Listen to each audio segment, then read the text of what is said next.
Hello, hello everyone. আজকে menstruation বা পরিণমিতির দ্বিতীয় চ্যাপ্টার। আজকে করব হচ্ছে স্কোয়ার।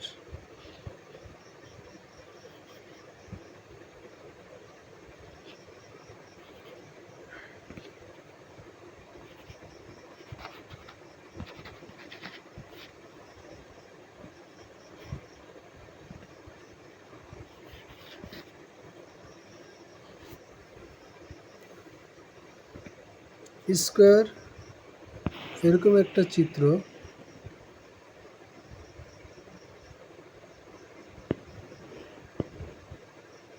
যেটার চারটি বাহু সমান থাকবে। আমরা একটু মেপে দেখি চারটি বাহু সমান আছে কিনা।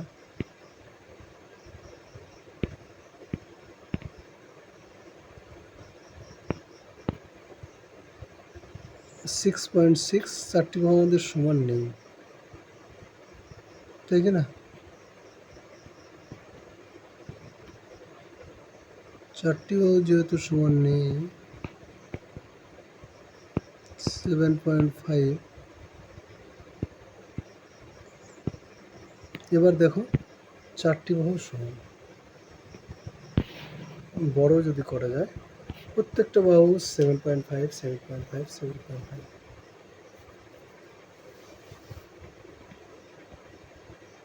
এবার যে বিষয়গুলো আমাদের দেখতে হবে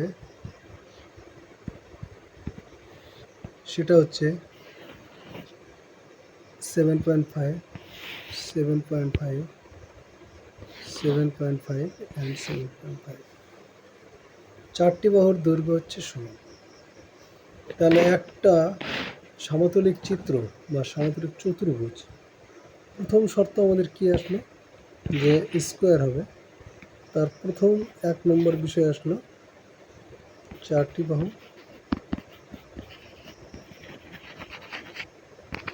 সমান।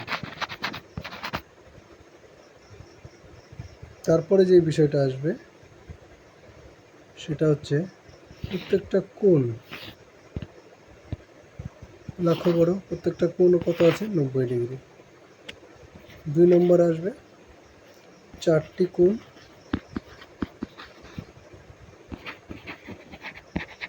সমকোণ। চারটি কোণ মানে সমকোণ, মানে প্রত্যেকটা 90 ডিগ্রি।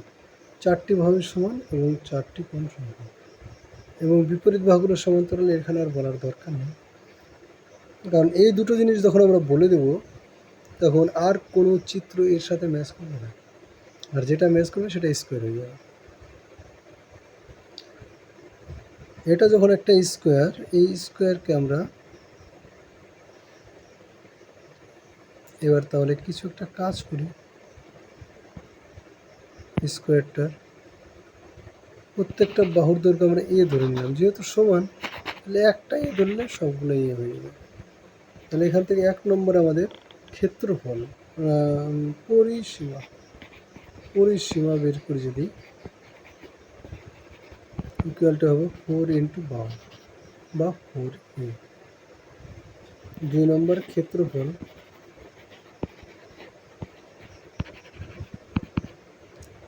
a square.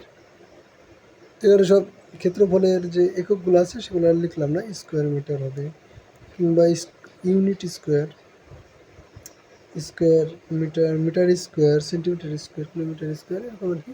যে হিসাবে এর একক দেওয়া থাকবে সেই হিসাবে একক কিন্তু হবে। আর হচ্ছে এর কর্ণর দৈর্ঘ্য √2a স্কোয়ার বা a√2। এখানে একই রকমভাবে এটা হয়ে যাবে, কর্ণটা হয়ে যাবে √a square plus a square.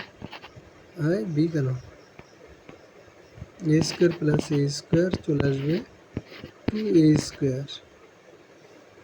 2a square, a স্কোয়ারটাকে বাইরে নিয়ে আসলে এ হয়ে যাবে আমাদের, আর 2টা তো থেকে যাবে a√2। এটা আমাদের সূত্র। তাহলে এই কয়টা জিনিস কিন্তু আমাদের স্কোয়ারের ক্ষেত্রে বেসিক জিনিস।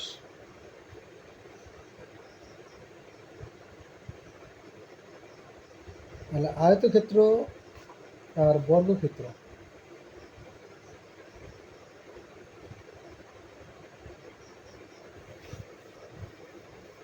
আয়তক্ষেত্র আর বর্গক্ষেত্র বোঝা গেল দুটোর মধ্যে কী পার্থক্য রয়েছে।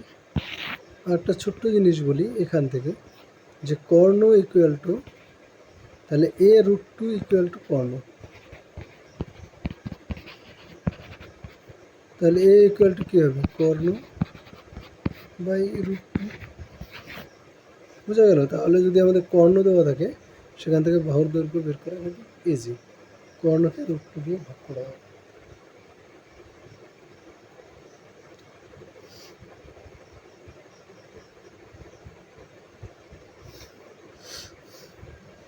এই এর মানটা একটু কালার চেঞ্জ করে দিই, এই এর মানটা বসিয়ে দাও এইখানে, তাহলে ক্ষেত্রফলের একটা নতুন ফর্মুলা পেয়ে যাবো আমরা। এখানে যদি একটু মুছে দিই জায়গাটা, তাহলে ক্ষেত্রফলের একটা নতুন ফর্মুলা কিন্তু আমরা এখান থেকে পেয়ে যাবো, কর্ণ স্কোয়ার বাই 2, কর্ণ স্কোয়ার বাই 2 চলে আসবে। তাহলে ক্ষেত্রফলও পেয়ে গেলাম। এখান থেকে পরিসীমা কিন্তু আমরা পেয়ে যাব, কি আসবে, 4 কর্ণ বাই √2।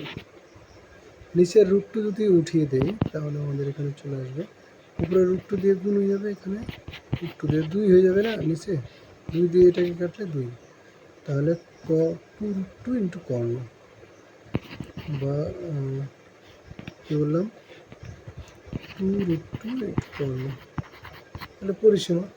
এগুলো তোমরা মনে রাখতেও পারো, আবার নাও রাখতে পারো, আবার হচ্ছে ওখান থেকে বেরও করতে পারো।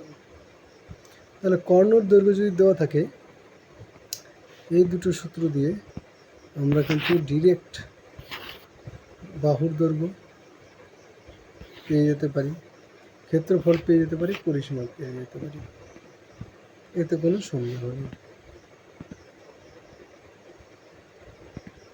তাহলে কী কী পেলাম এখান থেকে, পরিসীমা কর্ণ দিয়ে বের করতে পারবো, ক্ষেত্রফল কর্ণ দিয়ে বের করতে পারবো, বাহুর দৈর্ঘ্য কর্ণ দিয়ে বের করতে পারবো।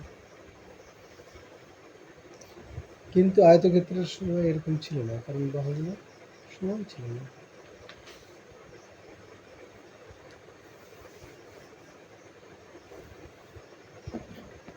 তাহলে বোঝা গেল যে স্কোয়ারের কোন সূত্রগুলো আমাদের, কী কী বেসিক জিনিস আমাদের মনে রাখতে হবে। আজকে এই পর্যন্তই। স্কোয়ার